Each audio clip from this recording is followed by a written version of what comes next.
Tommy Aspinall, Tommy Aspinall, da-na-na-na-na-na-na. There it is, outside the O2.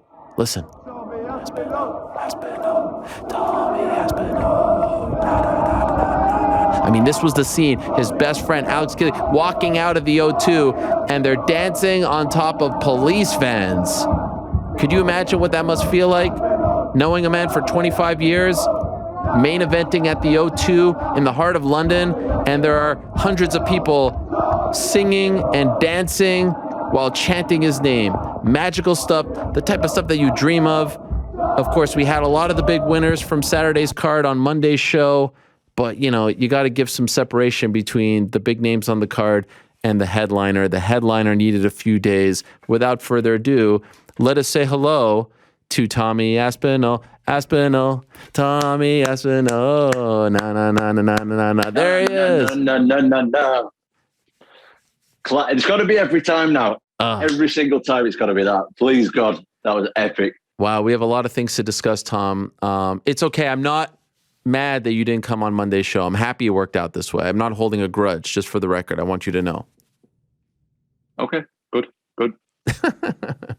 I wasn't sure there if there was a hic. Last time, of course, we remember the Wi-Fi, piss poor to say the least. It looks like we have a strong connection. Are we in a different location?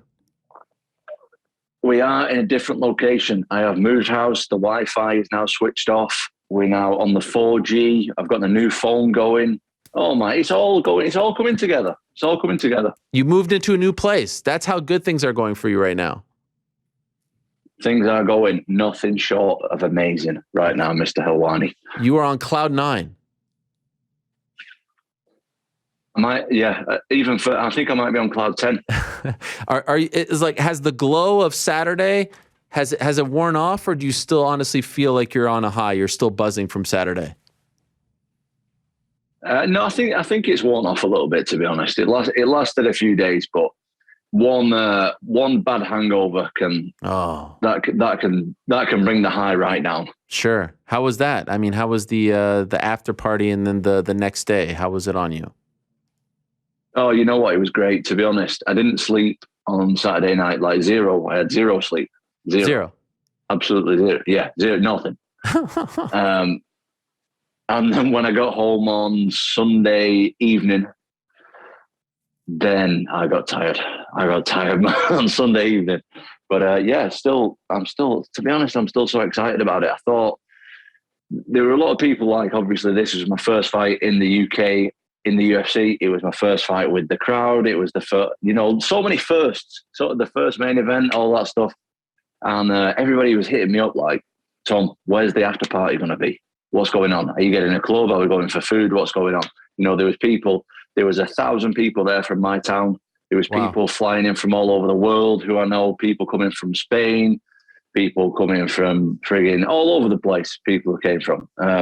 Everybody's hitting me up saying, Tom, what's going on with the after party? And to be completely honest, I never booked an after party because I was pretty sure that after this fight I was going to be getting some medical attention of some kind. Wow, you thought it would go 25 minutes?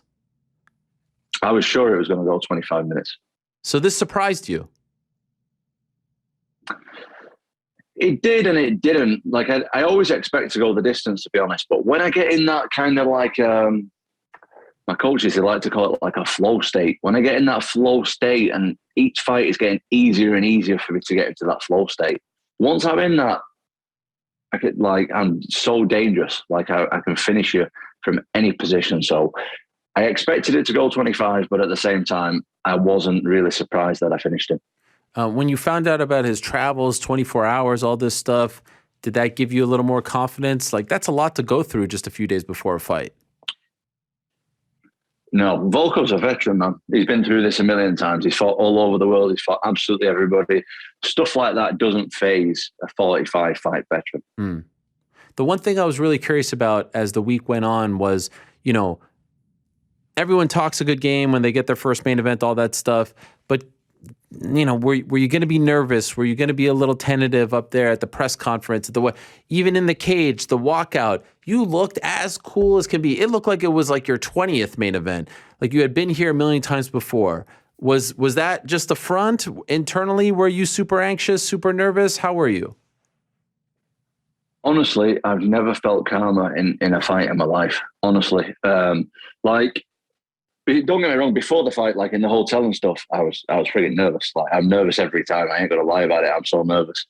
But we got to the arena. We got to the the arena for us English people. The O2 Arena is freaking big, man. Like, I'm not gonna lie, it's big. It's the arena to fight in the UK, the O2 Arena. And mate, we pulled up at that arena in the bus, seen the size of the place, heard the crowd roar, and honestly, I got this calm like come over me like I've never had before in my life. I felt so calm, and it was all smooth sailing from there, basically. Why do you think you felt so calm? Like more calm there than at the Apex? Way more calm there than at the Apex. Way more. Why? I just think every fighter says this, and I think a lot of the time it's like a front or whatever, or, I notice these days a lot of fighters say stuff just to kind of fit in with what other fighters are saying. There's like certain trends or certain things to say. But I honestly believe that I was put on this earth to do this thing. Honestly, like, I truly, truly believe it. Like, I'm a born and bred fighter. Like, that. This is what I was put on this earth to do. Like, and when you're truly passionate about something, like truly, truly passionate, I believe that like it should come quite easy to you. And like, I friggin' love this sport, man. I live and breathe this sport. And again, I think that a lot of fighters just do this just to, I don't know, say they're a UFC fighter, or, say I'm a cage fighter and I think they're a tough guy. Like, I love this shit. I love it. And I think it shows in my recent performances. Yes, sir. Absolutely. I believe it 100%.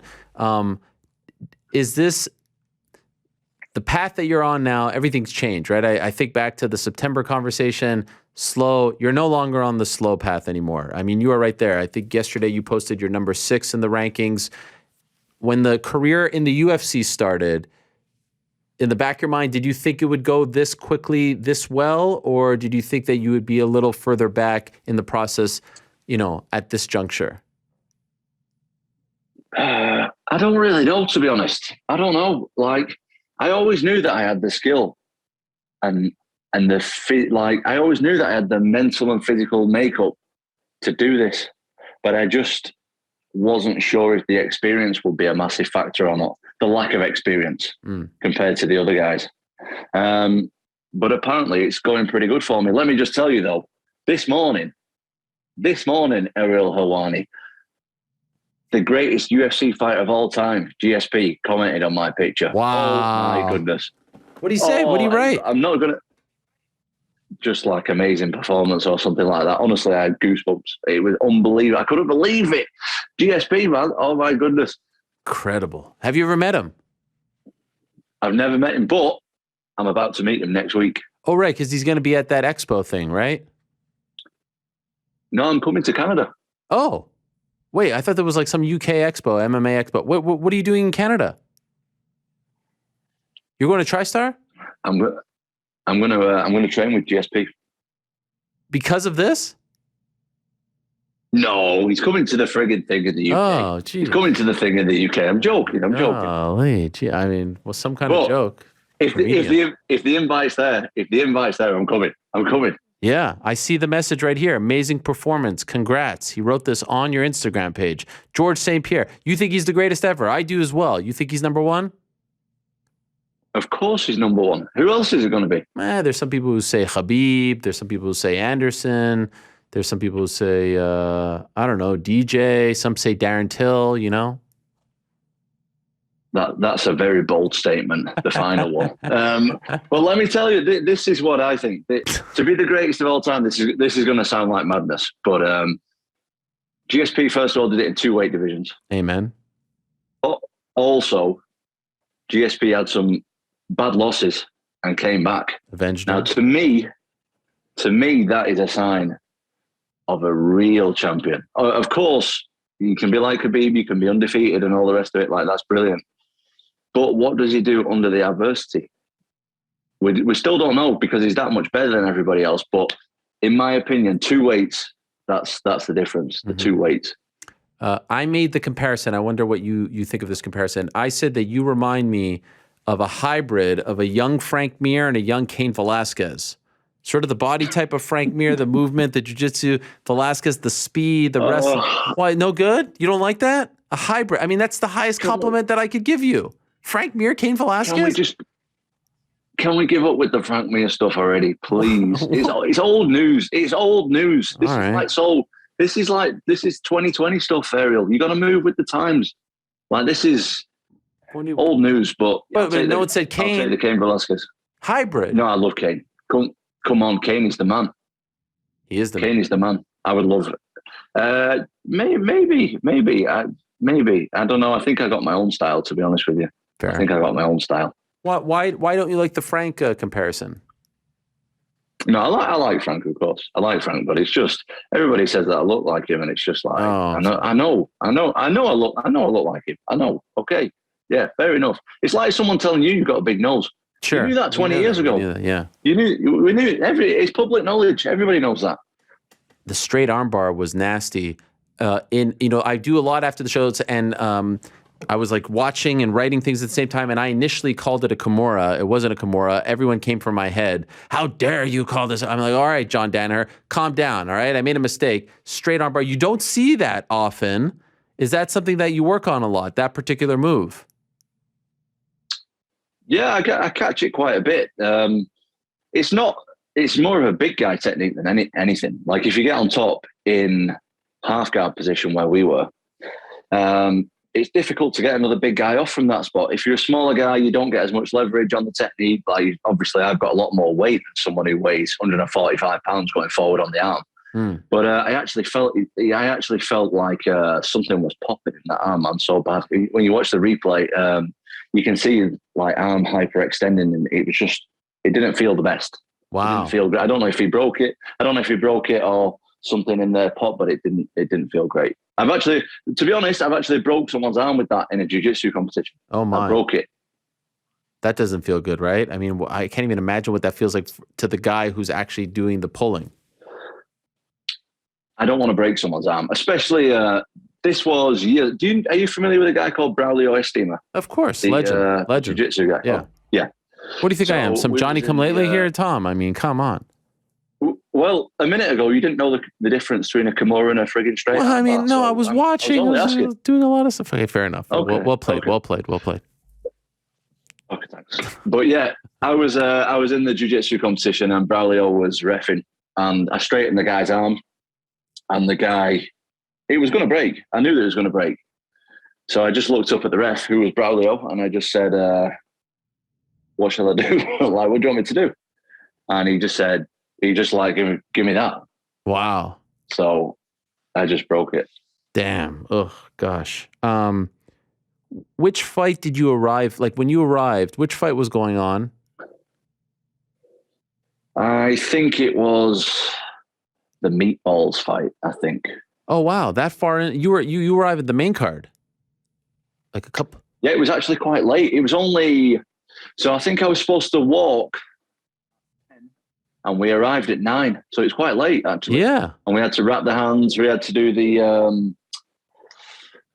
drug test and everything, and the whole medical thing, and obviously warm up and all that kind of stuff. So yeah, we were a little bit pushed for time, actually. But to be honest, it was quite good because it doesn't give you that much time to think. It was just like going straight away. So it was nice. It was nice. Okay, so there's a lot going on. It's very hectic. But are you at all sensing anything like it's Molly, and then it's Patty, and then it's Arnold? 3 incredible finishes. Are you feeling a momentum? Are you looking at what they're doing? You're like, oh man, I got to end this on the right way. I mean, like, it felt like it was all it was very reminiscent, as we've said, of the Dublin card in 2014 with Conor at the top. Did you feel any kind of sense of momentum, a wave that you had to finish? How are you internalizing all of that? No, to be honest, I'm different, Ariel. Yeah, I'm different.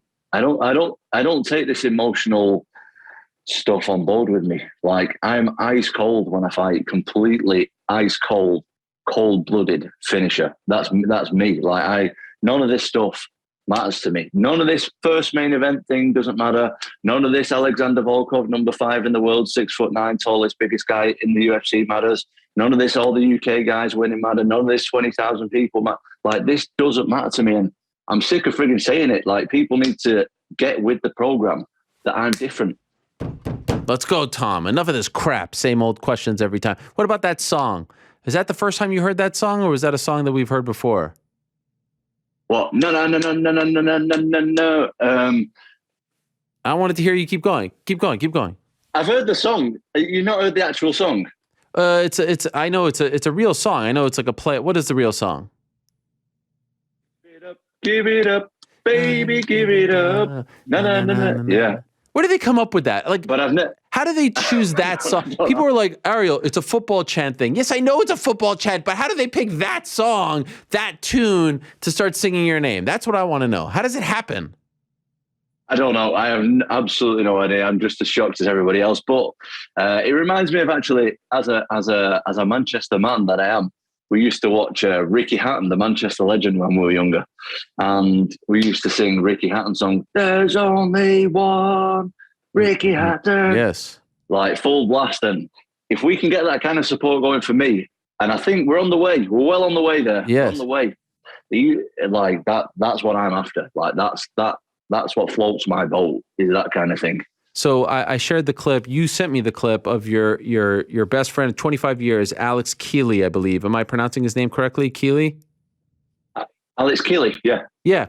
He walks out of the O2 and sees those people, those fans, jumping around, dancing, chanting your name on a police van, all that stuff, sends it to you. You're obviously not there, but like, when you see that, how do you react to that?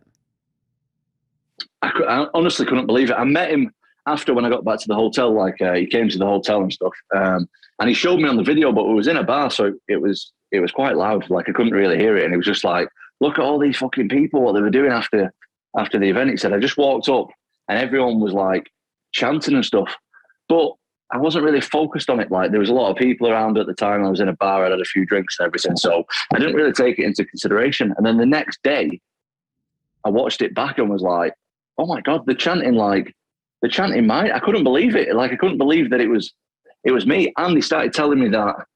So I seen another video, which I didn't send you, and there's actually way more people there than you actually. Oh. It looks like there's got to be at least 2,000 people, at least minimum. And yeah, the police showed up, tried to break it up. Obviously, people started jumping on the police car.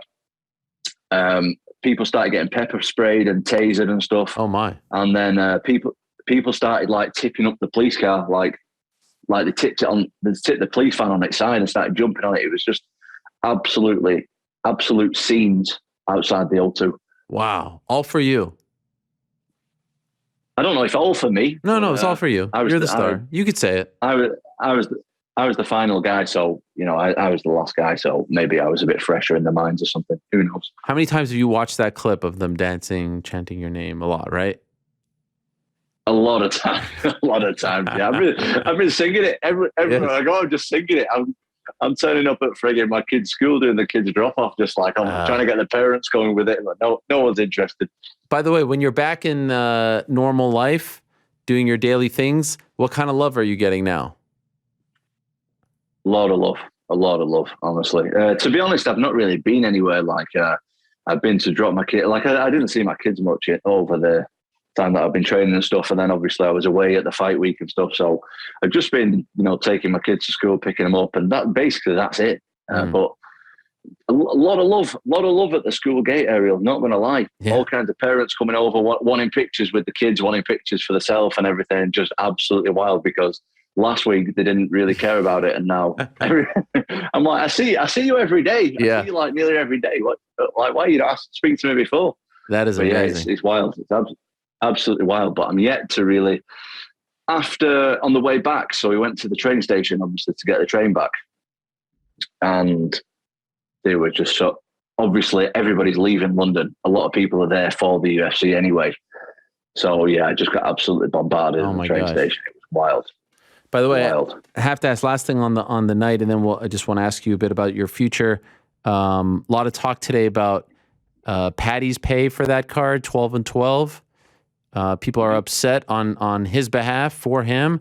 Are you happy? Do you feel like you got your fair share?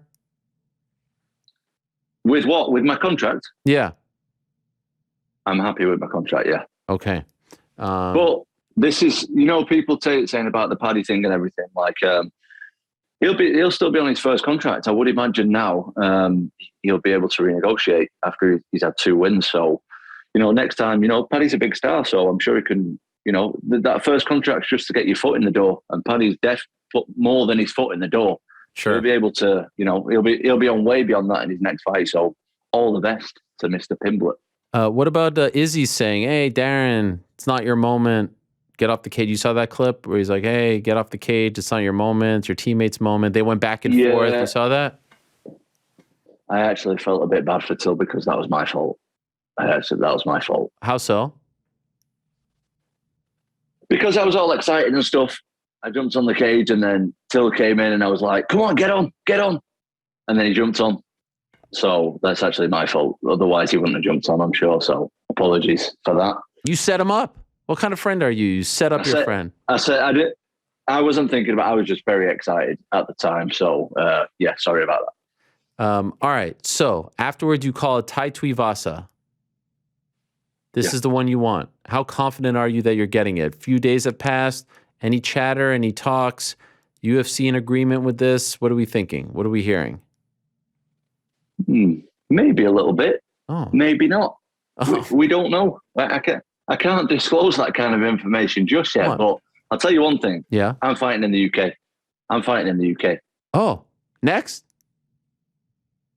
Well, they're bringing another show to the UK. Yeah. I can't miss that crowd. Sure. I ain't missing that. That was, in Dana's words from his own mouth, the best crowd that he's ever seen. Yeah. I don't want to miss that. I want to fight in the UK. And they're coming back to England this year. Yeah. Somewhere in the UK. I don't know if it's England, but sure, they're coming somewhere in the UK. Like, I want to be there. How soon are they coming back? I don't know exactly. I don't know at this point. I have no idea. Is it possible that your next fight will be in the UK? I want my next fight to be in the UK, yeah. Of course I do. Of course. Like, it's got to be. Why are you doing that? No, I love it. I love it. You know why? Because why go to Vegas where you're just kind of another name as opposed to in the UK where you're celebrated like a freaking hero, where you're Ricky Hatton, where you know what I mean? Like, you should be fighting in the UK. I say they should go once a quarter to the UK. Once a quarter. Exactly. At least twice a year. It's good. Yes. Ariel, that crowd at the weekend, mate, honestly, it was like nothing that anybody had ever seen. And I don't know if that came across on the TV. It did. Or in the broadcast or whatever. Like, everybody was saying it. Dana was saying it. All the UFC staff was saying, like, we've never seen anything like that. So they've got to come back to the UK, and I'm the guy. Like, I want to be the guy along with the other guys who are bringing this thing to the UK. I don't want to, like you say, I don't want to go and fight in the Apex again. Like, no. I don't want to fight in the Apex. I don't want to go there where nobody cares about it. I want to be the guy. Yeah, don't go to the Apex again.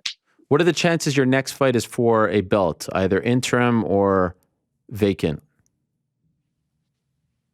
0. Really? I don't want to fight for the belt. Why? I'm not ready to fight for the belt. Oh, stop it. You told me last time in September, I'm not ready to main event. I want slow. Now you're main eventing. You're a huge star. I don't believe this for 1 second. What do you mean? If they say you versus Tai for the interim title, you're like, nah, I don't want it? That could happen. We'll see. We're living in that. We're having a hypothetical conversation here. I like hypothetical. It's like saying, oh, how would Batman go if he fought Superman? Like, it's just stupid talk. It's fun. This is barbershop talk. Yeah, that's what I mean. So I don't want to be involved. I'm here for serious conversation only, Ariel. Okay, well,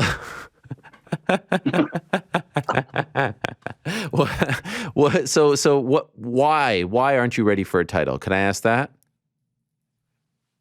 I want more experience.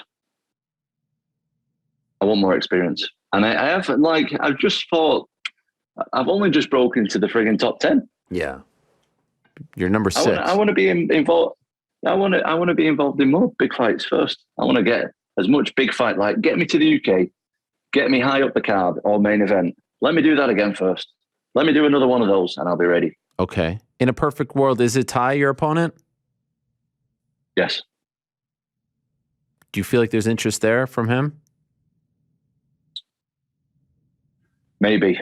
I don't know. I think he's trying to fight Stipe at the moment, which is fair enough. Do you know what I mean? Everybody's got their idea of who they want to fight in the perfect world, but we'll see. Like, I'm a massive fan of Tai's. And for me now, it's all about the UK crowd. Yeah. Like, that's what I'm about now. Like, I wasn't about that before. After Saturday, like, that's what I'm about. And I know Tai is also a massive fan favorite globally. Tai's a global superstar. Yeah. I'm not.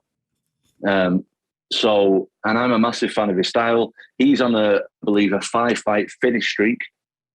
I am also on a 5-fight finish streak. How can that not be exciting? Oh, it's tremendous. I love the idea. I think they should do it maybe at the Echo Arena. Is it the Echo Arena or the Echo Arena? Or the Manchester Evening News Arena?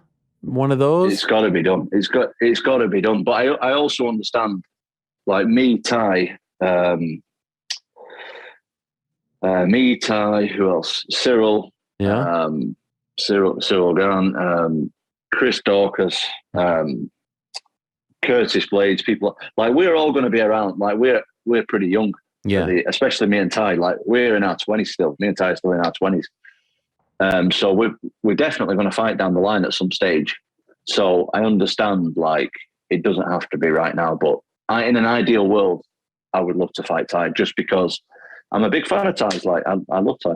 Any ideal venue? The Manchester Arena. Oh, yeah. The MEN. Well, it used to be the MEN. It's not even called the Manchester Arena anymore, actually. I don't even friggin' know what it's called these days. It's something else. Something else. They changed it? I actually went recently, but... What'd you go for? Changed it again. I can't remember. One Direction? I went for... no, but I am a fan. One Direction boys were actually at the UFC this weekend. They were? They were at this... Yeah. Liam Payne was there. You know Liam Payne? Yeah, I'm familiar with him. AO Arena, it's called. That's it. Yeah, I was there. Not for One Direction. I don't know. I was there for Chisora versus Parker. Oh, right. Yeah. Did you meet Anthony Joshua? No, I didn't actually. I've never met Anthony Joshua. I've seen him there. He looked very handsome. Yeah. Great. Eddie was there. Eddie Hearn. Did you meet him? I didn't meet Eddie Hearn. I'd never met Eddie. I didn't meet anyone really. I didn't really meet anybody. Did you? There was some game. There was some Game of Thrones people there as well. I didn't meet them. Nobody. I was getting no love. Wayne Rooney. Didn't you meet Wayne Rooney? Didn't meet Wayne Rooney. I've never met. What? He was meeting everyone. He was meeting Molly, Patty, everyone. Not me. You were too busy hobnobbing with Till, stealing your spotlight. Apparently so. Have you trained? He loves the spotlight though. He does. That's what I'm saying. He's stealing your spot. Have you trained with him and Khamzat? No, because they haven't come to England to do any of that, right? No, I've not trained with them. Would you want to? The superpowers? Yes. Maybe, yeah. Maybe I'll look into going to Sweden at some point and doing a bit of training or whatever. We'll just see. We'll see what happens. Maybe I might join the party. Who knows? Yeah, Rico. You have Rico on your side. Helped you train for this one. Pretty damn cool. Yeah. Do you know what though? Rico, Dennis, Rico's coach, and the other guy, Benny. We had a good thing going. We had a great thing going. I would love to go back there. Well, I'm thrilled for you. What a story. This is amazing. I said earlier, why didn't you come? Why were you not there? I can't be bothered. No, I'm joking. You know what? It's rare these days where you have FOMO, right? Do you know what FOMO means? Yes. Fear of missing out. Look at you. And one of my favorite cards of all time that I've been to was the Dublin card in 2014. I've been to the O2 a couple times. I was there for Bisping Silva. I was there for UFC 120 back in the day. You were just a youngster when that was going on. And I felt I was like, man, I wish I was there. I don't have a good reason for you. My duties right now don't require me to be at the events like I once was. There's no real difference, but it would be nice to be there. So as we say in where I'm from, you couldn't be asked. ARSED. Yes. No, I don't think that's fair. I could be arsed. Okay. Fair enough. I would like to be there. There's no real reason. I wasn't abstaining. People think I'm banned. I'm not banned. It's just the duties don't require me to be there. I do a post show. It doesn't need for me to be there. But you know what? When you fight for the belt, and I said this, I think by this time next year, you're either already interim champion or you're about to fight for the belt, or maybe just vacant champ. You get that belt if Francis leaves. Who the hell knows how this whole thing is going to play out? I will be there. That's what I mean. And when you say about me fighting for the belt, like, what about Stipe? What about John Jones? What about these guys who deserve it way more than some like young up and comer like me? Why? Why do they deserve it more than you? Well, in my opinion, Stipe is the best heavyweight of all time. I think he deserves an instant rematch. How many title shots are you going to get in a row? Well, Stipe doesn't get the love he deserves, man, in my opinion. I agree, but like new blood, I mean, like everyone loses a title shot. You go back, you fight someone else, you get back in there. I mean, I'm not saying that he doesn't deserve a title shot ever again, but the idea that he just like, okay, so then what if he loses to Francis again? Yeah, true. I see what you mean. But one day, you better believe it's freaking coming. My day's going to come and people are going to be like, listen, this is the guy. No, this one is the guy. I feel like we're all saying that now. I feel like you're the only one who's not saying that. No, listen, I've shown this much. Wow. This much. Do you know how much I can really do? It's more than that. It's a lot more than that. And there's a handful of people who are aware of what I can do. A handful. The main one being my father. There's not a lot of other people who actually know what I can do. And people think they know what I'm about, and they've seen this much, and nobody knows. Nobody's got any idea. And soon, I'm going to show it. I've shown a glimpse of it on Saturday. A glimpse, a teeny tiny bit, and people still look at me and think, "Oh, this guy's fighting a veteran. This guy's." Because Volkov actually had double the amount of knockouts, nearly, as I had fights. Nearly double the amount of knockouts as I had fights. And people look and think, oh, he's going to struggle against a veteran like that. He's fought everybody. He's going to struggle in front of these 20,000. Not me. Other people might do. Not me. Damn. This is quite the promo here. When do you think you're champion by? 2024. 2024. Maybe. All right. And how soon do you want to fight again? Perfect world? When the UFC come back to England, that's when I want to fight again. I know. So I think I've got a feeling it's going to be like late summer. Okay. All right. That's good. That's what I think. I might be wrong, but 2-3 fights a year. That's perfect for me. That's perfect. I just did a long camp. I had a good fight. We got out there clean. Everything's good. I've got some more stuff to work on in the gym. I'm actually going to wait till you see me with a little bit more muscle on. Wait till you see that. I need to mature into my frame a little bit. I'm only 28. Yeah. Like these guys are all mid to late 30s. Like I need to mature into my frame and get a little bit stronger. Like I'm going to work on that a little bit for now. Well, I can't wait to see it. I think it feels like it's inevitable.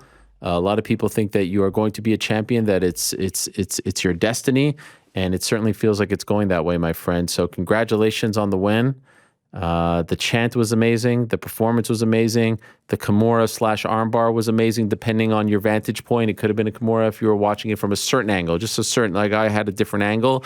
The walkout, everything was great. The composure, the confidence, the hair, the facial hair. We're always going to go with this facial hair. Are we ever going to go beard, or are we just going to go with this one? I'm completely aware that the facial hair is awful. I am completely aware that it's like a C. It's a C- or something like that at best. But I can't grow a full beard, man. I can't grow one. Nothing. It's not good. Yeah, I can, but it's like I'm also aware of the big giant chin. You see, I know about it. You can't surprise me with the insults like these people. I'm not. I know. I've got a mirror. Believe it or not, I own mirrors and everything. Like we have mirrors in the UK, and I need to cover the chin with something. Something it needs. But the full beard, it's just not. It's for me. I mustn't be manly enough. Some people are blessed. Some people are not blessed. I'm not in the beard department, at least. When was the last time you were completely clean shaven? It was a few years ago now, and no, it wasn't. I actually did it once again, probably about 6 months ago, and it just doesn't look good. It just I'm not the best looking man anyway, and to take that off, it's all I've got. It's all I've got. You got to work with what you get. Sure.